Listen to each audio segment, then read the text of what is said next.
Hello everyone and welcome to my channel.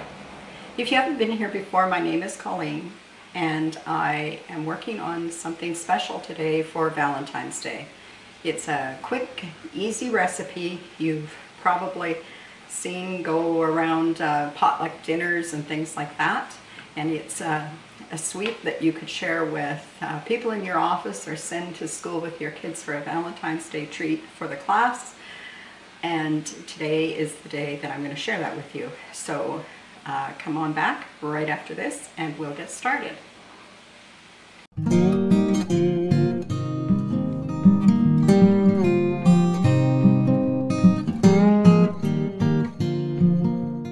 Well, I think I've gathered up almost everything that I need to get started on this recipe. So today I'm going to make 7-layer bars. Now this is an older recipe that probably came sometime out of the 60s or 70s and started showing up at church dinners and family gatherings and things like that. And super quick and easy to make and yet totally delicious. So I have the oven set to 350 degrees and I've just gotten out a glass. It doesn't have to be glass. Got a 9 by 13 baking sheet, and because this is starts off as a really kind of a sticky bar, I'm going to save myself some trouble and I'm going to spray the pan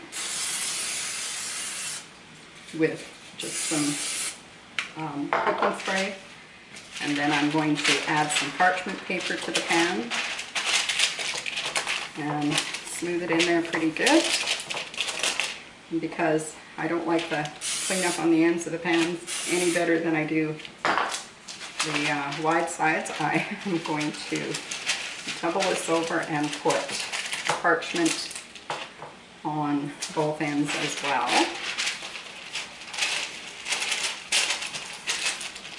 There we go. Now I'm going to spray the parchment. I know, it's probably excessive, but it sure makes for better cleanup. Okay, there. That step is ready. Now next I'm going to move on to the first couple layers. So the first layer in this, or maybe it could be the second layer, I'm going to run the 2 layers together today, but I need a cup of butter or a stick, and it needs to be melted. So I'm going to do what modern kitchens do. I'm going to pop it in the microwave. And at the same time I'm doing that and melting the butter, I am going to use my food processor and I'm going to process some graham crackers into graham crumbs, because I didn't have any crumbs, but I do have a full box of these full ones, so I'm just going to blitz them till they make a crumb. I will need about a cup to a cup and a half of crumbs, so I will be back right after I've done that. So here I am, I have my graham crumbs made. It took just over 1 full sleeve to make 1.5 cups of crumbs. You could make a little more if you want. I'm sure that 2 cups would not be bad, but then you would have to increase your butter by a little bit. So I have my ½ cup of melted butter and I'm just going to stir these 2 things together. Now in recipes of old, some people just poured the butter into the bottom of the pan to make the first layer, which would work really well if you weren't using parchment paper the way I am.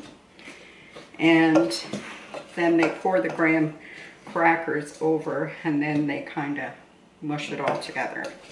But I am going to mix this good, and then I'm going to bring it in my buttered pan and dump all the crumbs in, and then I'm going to take some time to flatten that out. I'm going to reserve back my wooden spoon though, because I think I'm going to need it along the way. I'm just going to use my measuring cup to move this around and press it into the bottom of the pan. Now, I don't even know I've been out of touch for a while, obviously. But I don't even know if kids bring treats to school for Valentine's Day anymore. But this definitely would make a good take-along treat for a crowd. I did notice that the last time we were in our dollar store that they had little treat bags that you could purchase to put the Valentine's treats in, the same way as the Halloween ones. So this would be a perfect recipe for that, because you could put one treat in each bag, and it looked to me like they were probably plastic bags. So the sweetness would be contained for sure. There, I think I have that pretty firmly in place. And now sort of comes the fun, because now we just layer this. We need a total of 14 ounces of sweetened condensed milk. And here today I'm using Eagle brand because that was what was on sale. That's not normally the case, but today, well, when we purchased it our last grocery time, it was the one that was the cheapest. And the 14 ounces, it's unfortunate that the cans don't come that big here. So I have to open 2 cans, and then I'll have a bit left over, which can be used for almost anything where you want to have some sweet milk. So I'm going to have to transfer this to a jar, I can see, because I've managed to muck up the can pretty good. So now I have the milk. I'm just going to double check it. There's a little more than I need in there, but not much. So now I'm just going to pour that over top of the crust and level it, let it level itself out really. But I will help it along with the spatula. And you want to cover it all. You want this ooey gooey milk to cover every part of the crust and the bottom. And there's definitely enough milk in there to do that. And I'm just going to scoop the last little bit out, cleaning out the cup and getting it right to the edges. Our next ingredient, whoops, I think I've got everything mucked up now, but our next ingredient would be 1 cup, 1 1/4 cups of butterscotch chips. So I am going to just kind of round this up a little bit, and then I am going to sprinkle these all over, making sure that the whole area is covered. Now, because this is a glass pan and not a metal pan, the corners are round. And so the corners are not going to look as pretty when you cut them as if you were in a metal pan. But the corners should be for the cook and the cook's helper anyway. So there you go. Next we're going to put in, I'm going to reach the scissors. Next we're going to put in a cup, 1 1/3 cups. And you can see I'm kind of eyeballing this, I'm not measuring very well, of flaked coconut. Now, this happens to be sweetened coconut. I don't think you need it to be sweetened, but it was all I could get in the store yesterday. They didn't have any flaked unsweetened. So that's what I ended up with. And again, we're going to cover every surface, make sure that every place in there. The coconut kind of helps to bind everything together, so you want it to be everywhere. And now we're going to add 1 1/2 to 1 1/3 cups of chocolate chips. These are milk chocolate. You could use definitely semi-sweet because there's so much sweet in here. You could definitely use semi-sweet and that would be just fine. Here we go.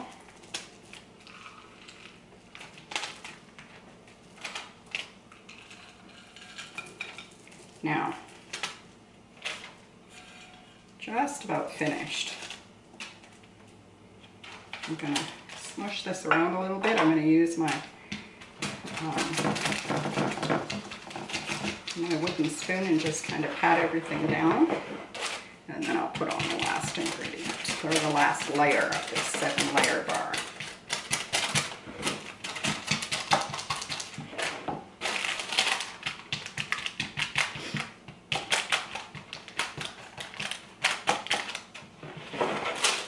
Sure it's packed down pretty well. Okay, and then last but certainly not least, and we've really made this more or less in real time so that you have an idea of how long it takes. Once I have everything gathered up, and about 1 cup of chopped nuts, and I just happen to have like a big bag, a Costco bag full of nuts that my sister-in-law gave to me. That she thought she was going to use, but then was running out of time. So this is one of the ways I'm using up the pecans that she gave me. Thought about making a pecan pie too. Is it too old-fashioned to? I mean, is that something anybody would want to see? Because that's certainly an old-fashioned recipe as well. I can clearly see I've chopped more than is required here. Now, you can chop them as fine as you want them to be, or leave them a bit coarse. These just kind of add an element of crunch to the dish, as well as some flavor, of course.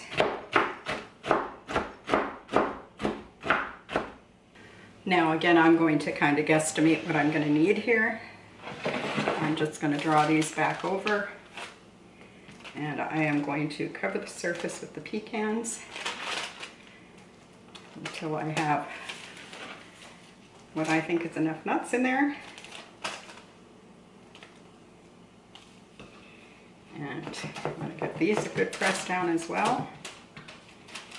And making sure that when I press down, that I'm pressing hard enough that the evaporated milk is coming up a bit through the mixture, because we want it to touch everything.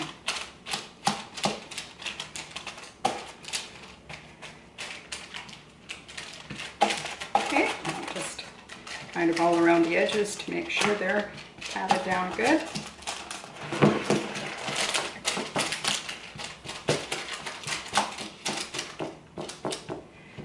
There we go. And this is what it looks like.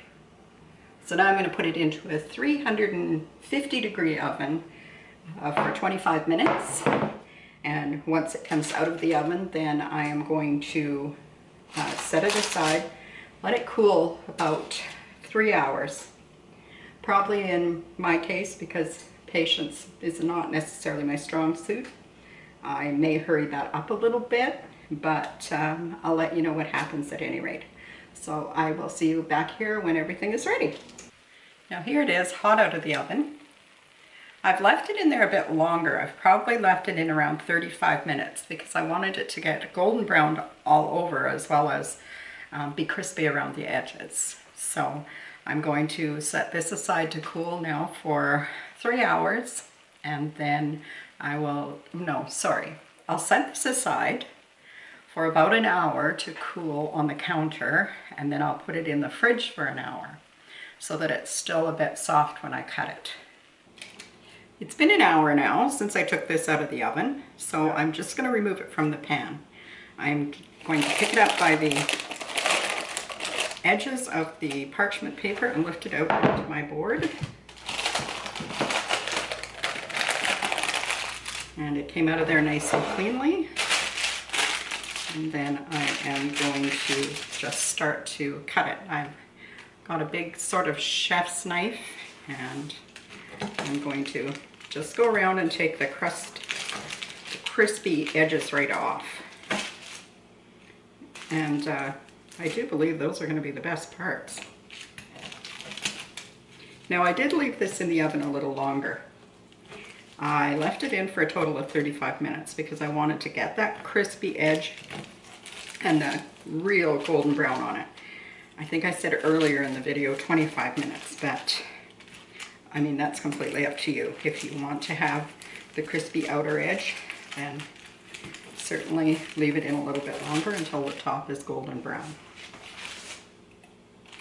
And I am just going to make some pretty pieces that I can put into a bag for a bit of Valentine's gift giving. Now the little bags that I found came from the dollar store, and they are paper bags, and I was worried about the oil in the bars bleeding through. So I also got some little insert bags that are plastic so that I can put the bars inside there, and that will keep them from making the plastic bag or the paper bag all have oil spots on them. And you can just put in as many as you want to gift. And as I said, these would make great gifts for kids going to school or for taking to the office. And they can go inside the paper bags. And then you could add a message to them with these little labels that came with the bags, and add your chalkboard message, and you have a wonderful little gift to give. Now, if you're just taking this to a family function or something to do with your church or office, you can certainly put them into individual bags or just leave them on a tray. And this is a delicious treat. So I hope that you've enjoyed this video, and that if you have, that you would give it a like and share it with your friends, and consider subscribing to the channel. YouTube has sent me a message so that I know that there are lots of you who are watching the channel who have not yet subscribed. So I would love it if you would subscribe. That would be wonderful. And I look forward to seeing you next time. Take care, everyone. Bye-bye.